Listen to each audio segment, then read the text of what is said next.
Stefano Lillipali kian dekat kembali ke timnas Indonesia.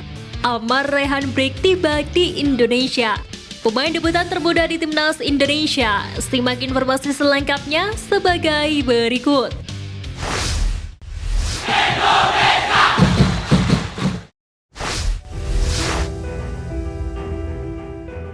Makin gemilang di border Aussie, Stefano Lillipali kian dekat kembali ke timnas Indonesia.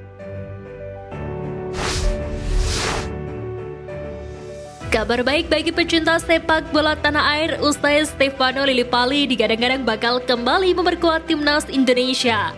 Hal itu tak terlepas dari performa impresifnya bersama Borneo Aussie hingga mampu membawa klub berjuluk Pesut Etam menjadi juara paruh musim Liga 1 2023-2024.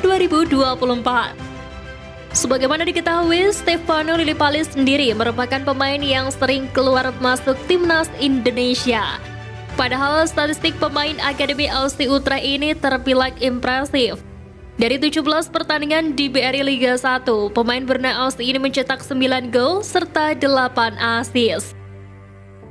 Beberapa waktu yang lalu memang sempat ramai di kalangan netizen dan pecinta sepak bola Indonesia mengenai keputusan pelatih timnas Indonesia, Sintayong, yang tidak memasukkan nama Stefano Lillipali ke dalam skuad Garuda saat melakoni laga kualifikasi Piala Dunia 2026 ronde pertama kontra Brunei Darussalam. Sintayong justru memilih untuk memanggil winger Dewa United Egy Maulana Fikri yang secara statistik di musim ini kalah dari Stefano Lillipali. Keputusan tersebut sempat menjadi perdebatan kala itu. Bahkan tidak sedikit yang menyinggung bahwa Egy Maulana Fikri tidak layak masuk timnas Indonesia karena performanya yang cenderung biasa saja di BRI Liga 1 musim ini. Terlepas dari segala argumen dan kontroversi itu, hat-trick yang dicetak oleh Stefano Lillipali seakan-akan memberikan sebuah kode kepada Sintayong bahwa dirinya masih layak bersaing di lini serang timnas Indonesia yang akan berlaga di ajang kualifikasi Piala Dunia ronde kedua bulan November nanti dan juga ajang Piala Asia tahun 2024 mendatang. Bukan tak mungkin berkat performa impresifnya, Lillipali bisa kembali dipanggil Sintayong ke timnas Indonesia lagi. Terlebih sejumlah pemain andalan seperti Marcelino Ferdinand, Ivar Tjener, hingga Egy Maulana Fikri sendiri tengah mengalami cedera.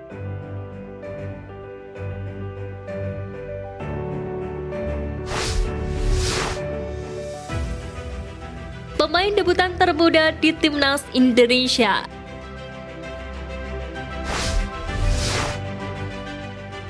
Pertama, Ronaldo Kuateh.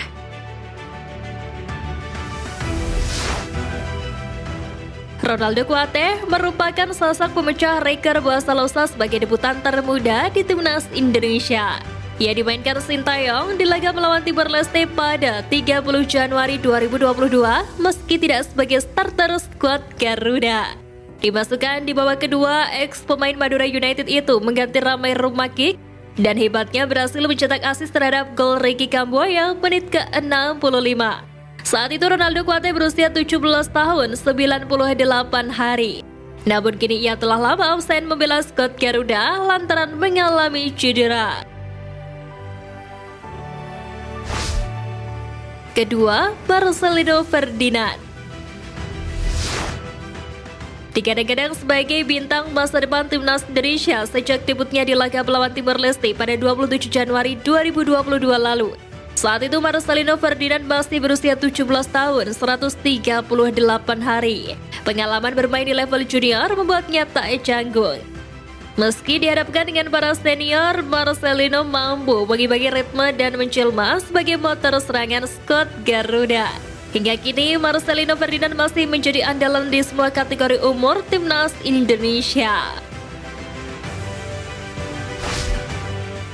Ketiga, Asnawi Mangkualam.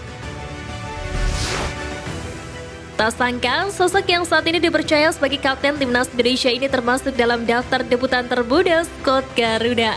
Asnawi resmi melakoni debut sebagai pemain timnas Indonesia saat usianya menginjak 17 tahun 141 hari. Tepatnya pada Maret 2017 saat timnas Indonesia menjamu Myanmar di Stadion Pakansari Bogor di bawah komando Luis Milla.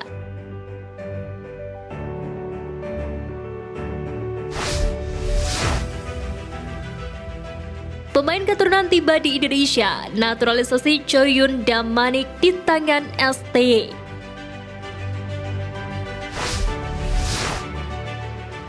Kabar baik diungkapkan oleh pelatih Timnas Indonesia U17 Bima Sakti Tukiman yang mengungkapkan bahwa satu pemain keturunan Amar Raihan Brik telah tiba di Indonesia jelang Piala Dunia U17.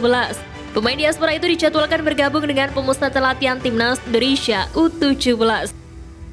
Bima Sakti menjelaskan bahwa telah mengizinkan Amar telat bergabung dalam TC karena masih membela klubnya Hoffenheim U17 di Jerman. Namun sang pemain tak boleh terlalu lama terlambat lantaran mesti beradaptasi dengan cuaca di Indonesia. Namun kondisi Amar akan lebih dulu dipantau oleh staf pelatih Timnas Indonesia. Dia berharap adaptasi pemain berusia 16 tahun itu tak butuh waktu lama. Sementara itu, satu nama pemain keturunan U17 yakni Choyun Damanik harus terkendala paspor untuk tampil di Piala Dunia U17. Sebab kedua orang tua Choyun telah berpaspor Swiss kendati sang ibu merupakan orang asli Indonesia. Untuk itu Choyun Damanik mesti menjalani proses naturalisasi untuk mendapatkan status WNI. Namun berhubung proses naturalisasi membutuhkan waktu yang panjang, plus Piala Dunia U17 2023 dimulai sekira 11 hari lagi. Choyun Damanik sudah tak mungkin memperkuat Timnas Indonesia U17. Kendati demikian, harapan Choyun untuk tetap membela Timnas Indonesia pasti terbuka di masa depan di bawah sentuhan Sintayong. Sebab seorang pemain keturunan bakal dinaturalisasi atau tidak tergantung keputusan Sintayong. Pelatih asal Korea Selatan ini bisa saja melihat Choyun Damanik sebagai talenta masa depan Timnas Indonesia. Terlebih Sintayong dikenal gemar mengendalikan pemain muda, sehingga potensi Choyun Damanik dinaturalisasi menjadi WNI masih sangat terbuka. Menarik menanti keputusan Sintayong ke depan. Jika Choyun Damanik dilepas begitu saja, tentunya sangat disayangkan. Dan kini beredar kabar bahwa Choyun Damanik sudah masuk radar Timnas Swiss.